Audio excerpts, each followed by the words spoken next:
नकाब पहने शख्स को जरा गौर से देखिए। इसने कुछ ही घंटों के अंदर अपने पूरे परिवार का खात्मा कर दिया।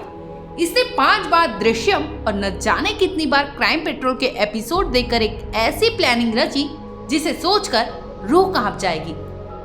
इसने ऐसे वारदात को अंजाम दिया जिसे न सोचा जा सकता है और ना ही समझा जा सकता है। पहले भाई, फिर माँ और आखिरी में बाप। इन तीनों की जिंदगी को ये अकेला ही खा गया। इस खौफनाक वारदात को अंजाम देते हुए महेंद्र जाधव नाम के शख्स को न बाप का साया याद आया और ना ही माँ की ममता और ना ही भाई का प्यार। याद आए तो वे पल जिसमें ये अपने आप को एक पीड़ित समझता था। क्या है ये मामला और क्यों महेंद्र अपने ही परिवार के लिए काल बन गया, आइए इस वीडियो में आपको पूरी बात समझाते हैं। दरअसल ये घटना महाराष्ट्र के हिंगोली की है। महेंद्र जाधव अपने परिवार के सदस्यों से तंग आ चुका था।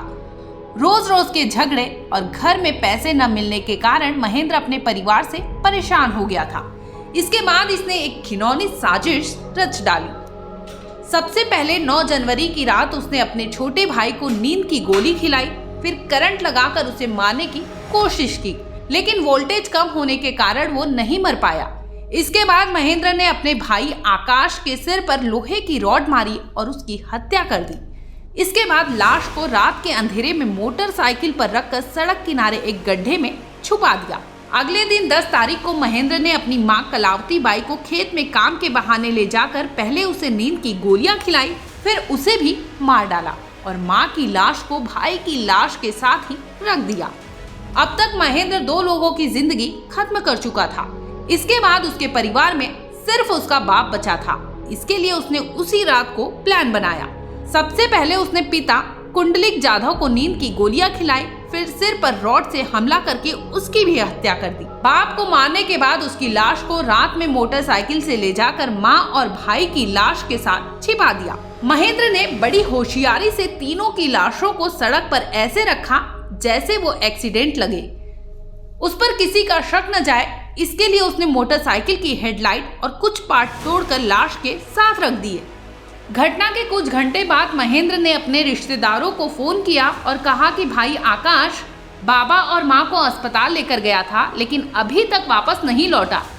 थोड़ी देर बाद महेंद्र ने फिर फोन किया और कहा कि उनका एक्सीडेंट हो गया है, जिस दौरान उन सभी की मौत हो गई।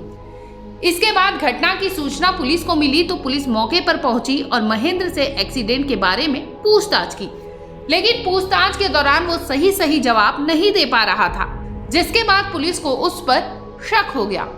फिर तो पुलिस ने उसके घर जाकर जांच की तो उन्हें एक ऐसा सबूत मिला जिसे देखकर महेंद्र के भी होश फाख्ता हो गए। दरअसल महेंद्र की प्लानिंग अभी तक बहुत अच्छी चल रही थी, लेकिन उसको शायद ये आइडिया नहीं होगा कि पुलिस जांच के लिए उसके घर तक आ सकती थी। महेंद्र के घर दीवार पर लगे खून के निशान उसके खिलाफ सबसे बड़े सबूत के तौर पर साबित हुए। महेंद्र ने हत्या करने के बाद खून के निशान साफ नहीं किए थे। इतना ही नहीं, महेंद्र के खिलाफ एक और सबूत मिला जो मृतकों की पोस्टमार्टम रिपोर्ट में शामिल था। पोस्टमार्टम करने वाले डॉक्टर ने पुलिस को बताया कि ये मौत एक्सीडेंट से नहीं हुई, बल्कि सिर पर रॉड मारकर इनकी हत्या की गई है। इसके बाद पुलिस ने महेंद्र जाधव को हिरासत में लेकर सख्ती से पूछताछ की तो उसने तीनों की हत्या की बात भी कबूल कर ली। महेंद्र ने बताया कि उसे घर वाले पैसे नहीं देते थे, पैसे मांगने पर उसे ताने मारा करते थे। रिश्तेदारों के सामने उसे कई बार नीचा भी दिखाया जाता था, जिसकी वजह से उसने तीनों को मौत के घाट उतार दिया। आगे पुलिस पूछताछ में उसने बताया कि खून करने की पूरी प्लानिंग उसने दृश्यम और क्राइम पेट्रोल देखकर बनाई थी। ब्यूरो रिपोर्ट, क्राइम तक।